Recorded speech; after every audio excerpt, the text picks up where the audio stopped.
Well, good day, Lionhearts. It's your old pal, Jordan the Lion. How are you all doing today? I hope you said great. Today, we are venturing back to Ellerbe, North Carolina. Ellerbe is a tiny, tiny blip of a town. You could pass through it and not even notice it, but one legendary giant made that his home. Andre the Giant, wrestling superstar. For most of his life, he was traveling the world, entertaining audiences, a man who was so popular, he didn't even have to become champion. And yet, somehow, he ended up in this tiny little town, and they have a museum that the last time I was here, his friend Jackie had loaned everything that she inherited from Andre to this museum for display for fans. And I want to go back today and take a closer look at some of the items there, because last time we met up with Jackie, we interviewed her. I will link those videos here. But I felt like, as far as the museum, I didn't get to really take in everything, and I wanted to do it today. So we're going to the Rankin Museum. Daze with Jordan the Lion, you all, and the great Andre the Giant begins now. I even have the great giant on my shirt today. Andre also for some time had an apartment in Montreal because he wrestled there so much, but he made his true home at a ranch out here in Ellerbe because it reminded him of the town that he grew up in. Here we are, the Ellerbe welcomes you sign. They should have a big giant statue of Andre right beside it, just cuz. And here's our sign for the Rankin Museum.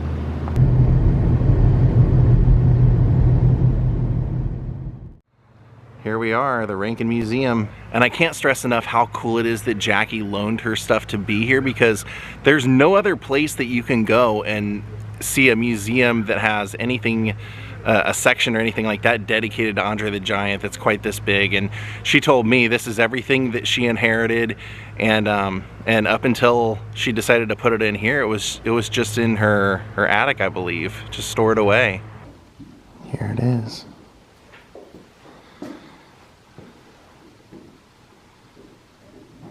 Andre performing Pembroke Park, 4th of July, with Wahoo McDaniel, Vladimir Koloff, the Rock and Roll Connection, Chief J Eagle. Nice. Right here, this says this is the TV Asahi Corporation, a Japanese television network in Tokyo, awarded Andre this trophy.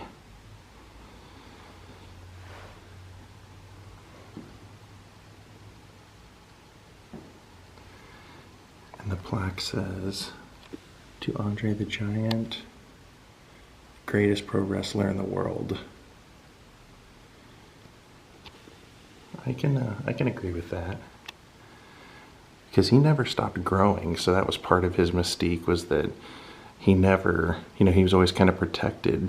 They never were allowed to beat him because that kept him being the elusive giant. And then down here, you can see his passport, which I know Jackie was telling me that was one of the things they came when they did the WWE Hidden Treasures show. They wanted one of Andre's passports, so there it is. Andre Roussimoff. There's a button of Andre. Now here they're mentioning that this was the memorial issue. World Wrestling Federation put out this memorial issue to honor Andre's wrestling career. Inside, his fellow wrestlers talk about special times they spent with him. Mr. Perfect said, Andre didn't know how strong he really was. I had a flat tire and no jack, so Andre backed up to the car and lifted it up while I changed the tire. Wow. Now this case is a drawing that Bret the Hitman Hart did, and he's a really talented artist, him and Jerry Lawler both, and it's kind of a tribute that he did to wrestling. and put all of the people that were kind of instrumental at the time. So you can see Andre squeezing Bobby Heenan and Bret. And then what's kind of special about this is that on the back, all of these people signed it. And it says that this was a drawing by Bret Hart as a get-well present for Andre when he broke his ankle. Bret portrayed himself in the drawing by allowing Andre to hold his small body in the air while Mr. Perfect looks on. Notice he has Andre sitting on Hulk Hogan. Bret had all of Andre's fellow wrestlers and friends sign the back. So there you can see he's sitting on Hogan right there. There's the Big Boss Man, Akeem, and then Mr. Perfect over here watching. Bret Hart gets squeezed. Andre Boss. Thank you for everything. Best of luck. Ravishing Rick Rude right there. The Hulkster, we love you. Jake the Snake. Big Boss Man. There's Bobby Heenan right there. There's To Andre. All the Best. Earthquake. That's John Tenta. He's also passed. Right there you can see that's signed by Ted DiBiase. And that's an interesting storyline that they had where Andre won the championship belt for like a few seconds and then handed it over to Ted DiBiase, and then they vacated the title and they had to have a tournament to see who was going to be the next champion, which was Randy, Macho Man Savage. There you can see To Andre, best wishes, Jesse the Body Ventura. Now these two giant rings were given to Andre by a bar he attended frequently in Detroit. The silver ring is an NFL Detroit Lions ring, and the gold ring is a Detroit Pistons ring. 1989 World Championship.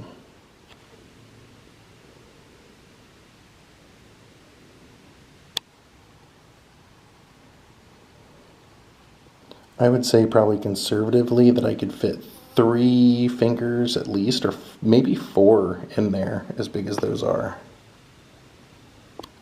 I can't emphasize enough how special this museum is, because if you're an Andre fan, there's just really nowhere else you can go to see anything. I mean, WWE doesn't have a museum that you can just walk in and see stuff, so it's worth coming to Ellerbe just to see Andre's history here on display. And look, you can see one of his wrestling warm-up, all Japan Pro Wrestling jackets here, that big red one. That thing is monstrous. Look at this, there's a picture of Andre visiting the museum that we're in right now.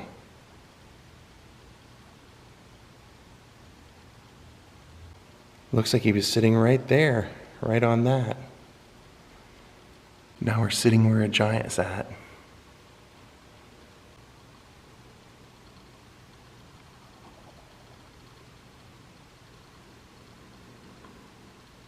And they tell quite a bit of Andre's story here as well. Born in Grenoble, France on May 19, 1946, one of 5 children. His parents had no idea their son would be known all over the world one day as Andre the Giant. He grew up like any normal child, but at 12 years of age he was 6'3". His parents were aware of his health problem because his grandfather had the same condition. Here he is with some showgirls. As you can imagine, everywhere Andre went, people loved him and wanted to take photos with him. Even Goofy. There's Andre with his brothers and sisters. How much bigger he is than them, and he kept growing too, so. Then there's his parents. Mother and father. Which sadly, when we met up with Jackie here, she told us that he was back in France because his father had passed and it was his mother's birthday. And she also said on that trip he and his friends, he had a group of friends that he always met up with, went to Belgium to pick mushrooms. And this looks like that's that group. They're holding the mushrooms. And there he is at the age of 21, the French Riviera. And then there are photos of Andre's home here. which it still stands. It's still there, the AFJ Ranch. Now what's kind of cool is that they have a photo of Andre right here out on the ranch holding a branding iron. And that shirt with the Andre the Giant handprint, there's so many photos of him out at the ranch wearing that shirt. It's kind of amazing to know that it's here on display for you to compare your hand size to his from that shirt. But it's that same shirt. And it's actually right there. That is the very shirt, unless he had multiple ones, but that looks like, I mean, it's pretty huge. And then there, they have a picture of him showing off his gigantic hands, but then the photo next to it's even cooler because it's him with Muhammad Ali comparing hand sizes. Muhammad Ali loved wrestling. I mean, he adapted most of his personality as a fighter from Gorgeous George, seeing Gorgeous George the first time. It says here Andre left home at 17, moved to Paris. He was a furniture mover, but by night he was being taught professional wrestling. While wrestling in Japan for the Intercontinental Wrestling Enterprise, Andre was told that he had acromegaly, which is a rare hormone disorder caused by a benign tumor of the pituitary gland. He was also told this condition may shorten his life, and on January 27th, 1993, Andre died at the age of 46. They say that they told him it could be operated on, but at the same rate, he just kind of felt like God made him the way that he was, and he didn't want to mess with that, even if it meant dying young, because being the giant is who he was, and he just decided to leave it in God's hands.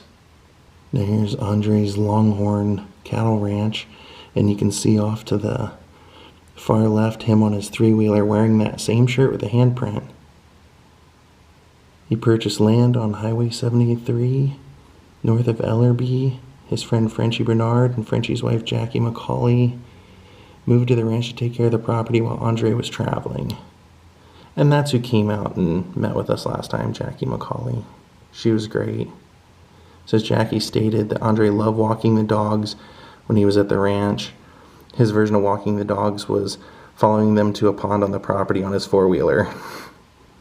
And then there's his certification from the Texas Longhorn Association. Apparently his interest in this came from being at an airport and meeting like a pilot on a layover in a bar that told him about longhorns and everything. It got Andre really interested. Then right next to that is Andre's scrapbook, which I kind of almost wish they had a little bit more room. They could open it up and display it a little bit, but there's probably so much stuff in there. Frenchie Bernard, he named his ranch the AFJ Ranch. Andre, Frenchie, and Jackie. Frenchie has since passed. Then here's a collage of pictures from Christmas of 1980 inside Andre's home. Look at him by the Christmas tree.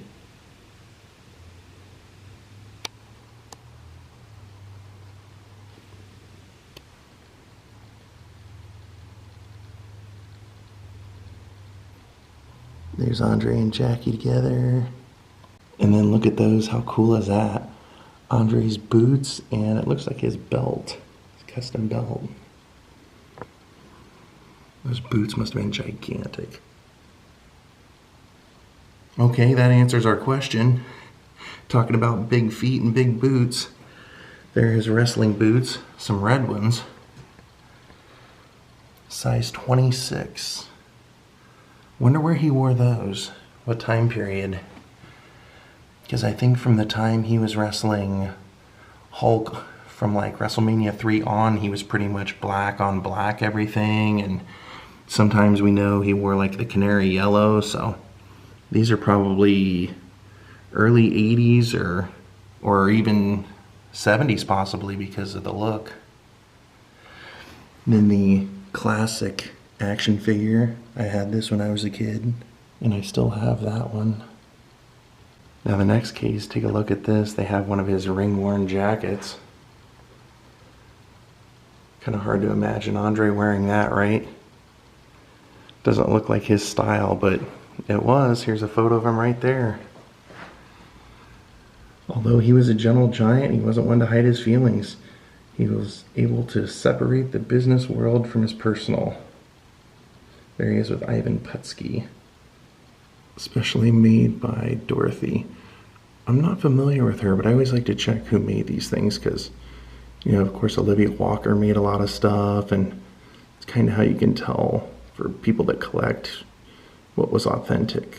Obviously, no question that this is authentic. I mean, when it comes from Jackie and Andre's estate, that's pretty much a given. Now, that mask is also something that they featured on Hidden Treasures. I think this whole concept is so funny.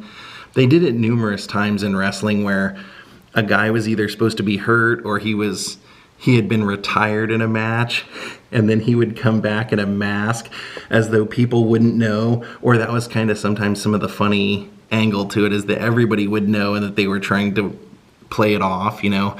Dusty Rhodes did it with his Midnight Rider character, and Ric Flair did as the Black Scorpion, but here they're talking about when Andre was in the machines, supposedly from the Orient, but many say the giant machine standing right here in this photo on the left was actually Andre. Just a gimmick to get Andre back into wrestling after he was suspended from the WWF for missing matches. So that mask right there is here. You gotta love wrestling. It's like a soap opera. Now this is pretty neat. Take a look at this sash. It's a Madison Square Garden Tag League sash. It's running along there. Andre is wearing it here in this photo when he wrestled under the name Jean Fer in Japan. Very young Andre, in fact. Can't talk about Andre without talking about Hulkster. Hulkster owes his career pretty much, or like how big he became to Andre. Their match at the Pontiac Silverdome was 93,000 people. Andre dropped, let Hogan pin him, and the rest was history. And here's a photo of Hulk and Andre. It says outside the ring, their private time they were close friends. Andre liked intimidating Hulk Hogan, and he did so one time by wearing a yellow wrestling suit the same color as Hulk's. Now look at that. There we have a black singlet and a yellow singlet. Andre's actually ring-worn wrestling gear. And he used to wear a back brace also. He had to wear a back brace underneath all that. As he got older, his back got worse. Now, like I said at the beginning of the video, Andre was so popular that he didn't have to be champion. He never had to be heavyweight champion, intercontinental champion, or anything, but then they tagged him up with Haku, and Bobby Heenan was the manager for the Colossal Connection, and they actually did become tag team champions for a while. I tend to believe that was more so that they could get Haku over. But here's a photo of them wearing holding the belts. Now this case is really cool because it's all dedicated to Andre on TV and in the movies. And one of the things that he did was he was in $1 Million Man with Lee Majors. So one night he loved to play pranks on other wrestlers. And one night he was in a hotel bar and Dusty Rhodes and his wife and I guess his mother-in-law were all up in the hotel room sleeping, and Andre called up to Dusty's room and said, "Dusty, you have to get down here. Farrah Fawcett's down here and she's hanging out and her and Lee Majors want to take a photo with you." So it's like 3 in the morning, so Dusty gets up and wakes up his wife, wakes up the mother-in-law so they can come down and meet Farrah Fawcett and Lee Majors. And he puts his clothes on, everything, comes down to the lobby and looks around. He doesn't see anything. Keeps looking around, waits, doesn't see anything. Says they wait there for like almost an hour before they realize that Andre had pranked them and that nobody was there and that Andre had actually went up to his room and went to bed.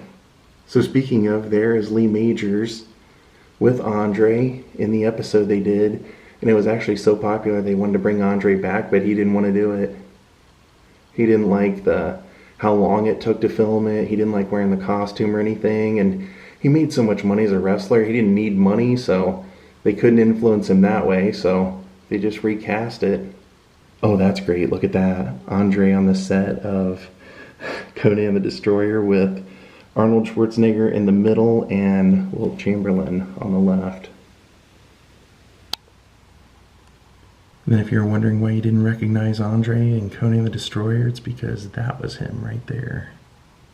Now there they have the poster from Mickey and Maude starring Dudley Moore, and Andre was in that. Andre was not only in that, but he was in it wearing this tuxedo for the wedding scene. Can you imagine how big that thing was, and how would you decide what Andre's gonna wear for that? I mean, I've been in fittings and stuff before. They usually have you try on 100 different things. They really couldn't do that with him. Very cool to see. And there's a photo from the movie, Andre wearing that tuxedo.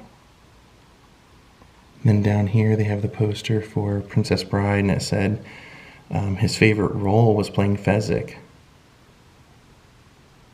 Sad thing about that is that he was basically dying at that point. He knew his body was giving out, and they even had to get him like a three-wheeler to ride around on the set and everything, but Rob Reiner wanted him so bad and said once you got him, there and on set, he was a joy to be around. Everybody loved him.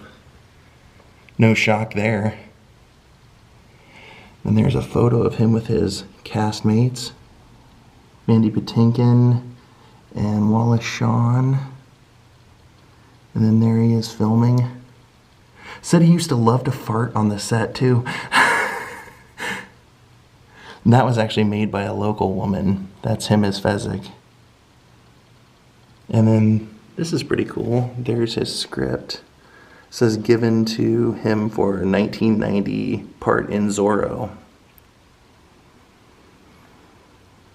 And then this was a press release from Princess Bride. And you can see his name up here in the cast credits.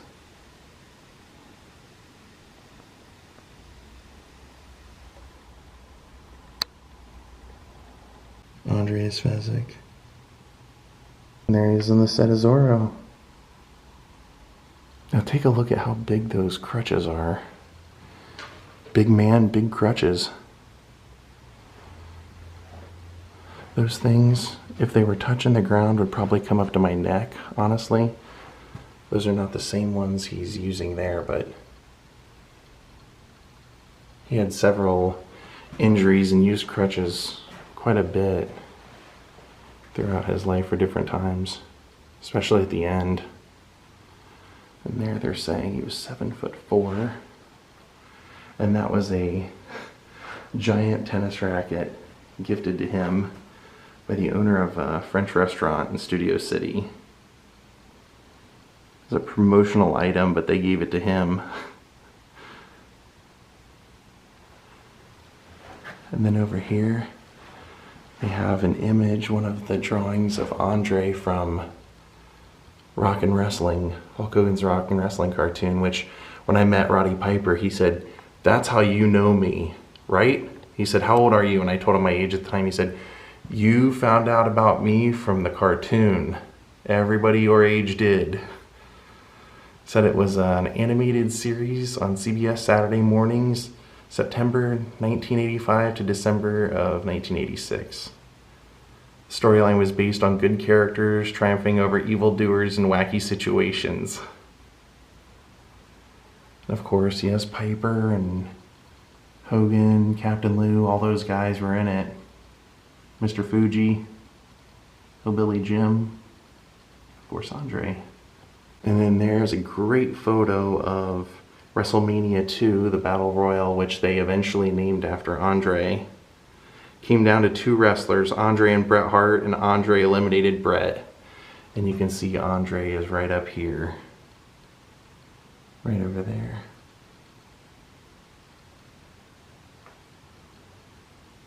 And then down here they have a picture of Andre in Sports Illustrated from 1981.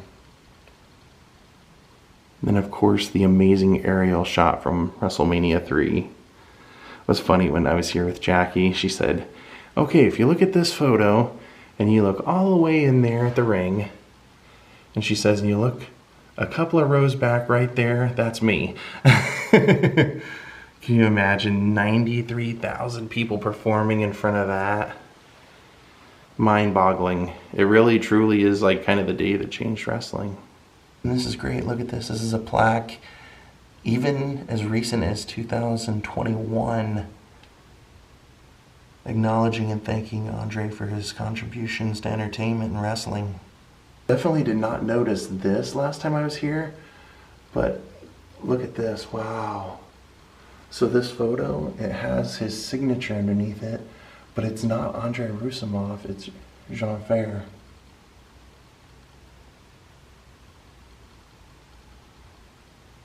And then up top, these were all hats that he had that Jackie inherited. So, of course, I remember Saturday Night Main Event. That was super popular when I was growing up.